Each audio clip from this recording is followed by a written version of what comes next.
Welcome to News Video Clip. Today, the U.S. Supreme Court struck down President Trump's fascist executive order that had ended birthright citizenship, which is guaranteed by the 14th Amendment in the U.S. Constitution.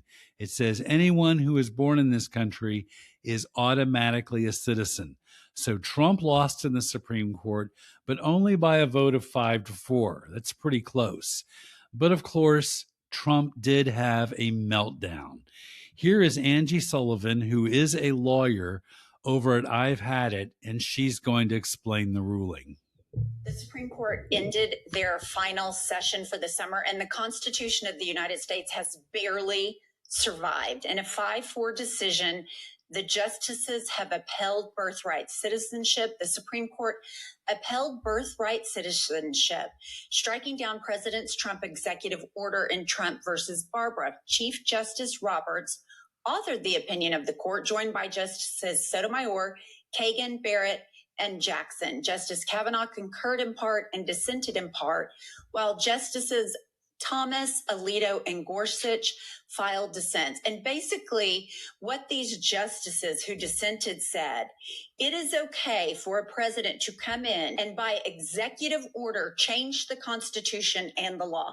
That's how close we are to losing this democracy in every way. And for those of you who don't follow the Supreme Court, because it's normally really boring, Alito and Thomas tell you nonstop, nauseatingly, how they are strict constitutionalists, yet they are willing to take the Constitution, wad it up in a ball, and throw it in the trash can. So let's hear what Trump's unhinged response to this ruling is.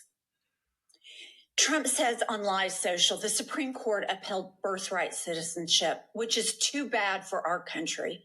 But we can easily make it up in Congress through legislation with the support of the president that has now been determining the process.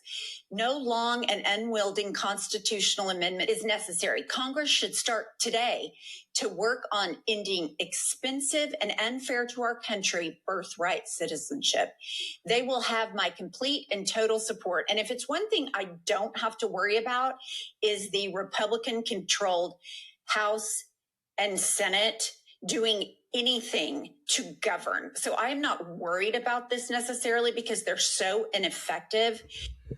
That is absolutely true. And also the Senate, they only have 53 Republican votes, and they actually would need 60. So there's no possible way that's ever going to happen.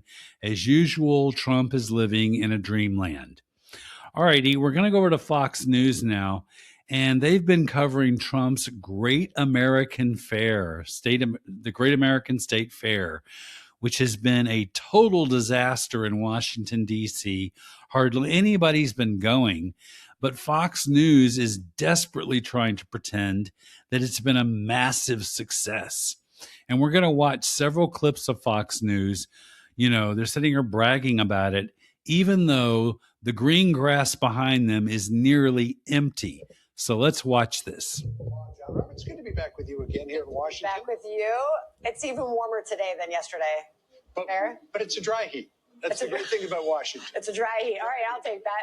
I'm Sandra Smith, and this is America Reports. Back live with you again from the Great American Top of the new hour. Right now, America Reports is live from the Great American State Fair as the country continues celebrating its 250th birthday. Thank you for having me. To have you here. It is sunny, it is hot, but it is a celebration indeed. It is wonderful. I mean, it's just unbelievable to see people out here enjoying the city. Did you stop by the Louisiana? No, that's where I'm headed next. Okay, next, you and the First Lady will head there.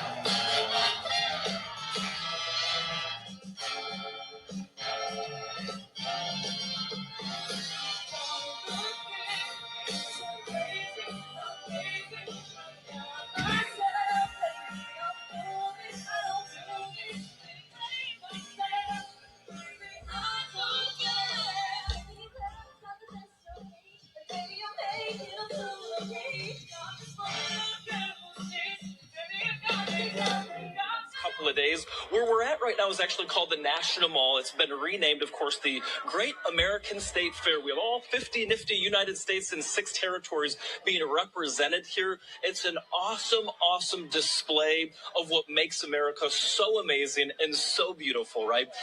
But the problem is that there's hundreds, if not thousands of folks here.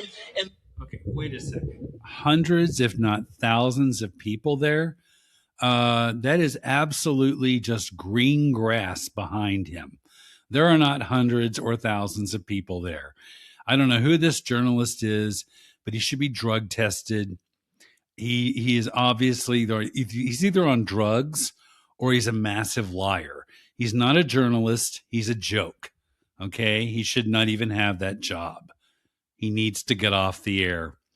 All right. Now we're going to go over to Representative Lauren Boebert. And she decided to mock her fellow Republican, Tom Keene, who's been taking some time off because he was diagnosed with depression. Now, remember, Lauren Boebert claims to be a Christian. And so let's listen to what she has to say about her fellow Republican. So what's your take on it? I think it's embarrassing still, even more so. I mean, sure, like, take care of yourself, get healthy, but who gets to take 4 months off of work because they're sad? Like, that's Well, not... it might not be sad. I mean, it's depressed. He's depressed. He's sad. And okay, whatever the reasons may be, it's embarrassing. I don't care what party you're a part of. It's not okay. I mean, I think there's a dose of depression that comes with these pens that we're given. And so, I mean, if you can't build up a tolerance to it, then maybe don't be here. Yeah, but Okay, let's talk about embarrassing just for a second, because that's a word she kept using. Lauren Boebert has criminal convictions, all right? Lauren Boebert was filmed in a public theater with her ex-boyfriend, fondling him while he was fondling her, okay? And she is a high school dropout, and she's sitting here trying to diagnose depression? Are you kidding me? That's embarrassing. That's absolutely self-humiliating. She lacks such self-awareness. It's absolutely pathetic. She's a joke. Alrighty, those are all the stories we have today. We do have links to all of our stories right below the video. Unlike the right-wing podcasters, Kristen Hawkins, Riley Gaines, Joe Rogan, Benny Johnson, Tim Pool, Jimmy Dore, they're all paid influencers. They're all paid liars. They never back up their claims. We back up every story we report. Alrighty, I want to thank everybody who has subscribed to this channel. Thank you guys so much. If this is your first time watching and you like it, please subscribe. If you hate this show, please subscribe. If you hate me, definitely subscribe. All right, those are all the stories we have today. We'll be back later with more.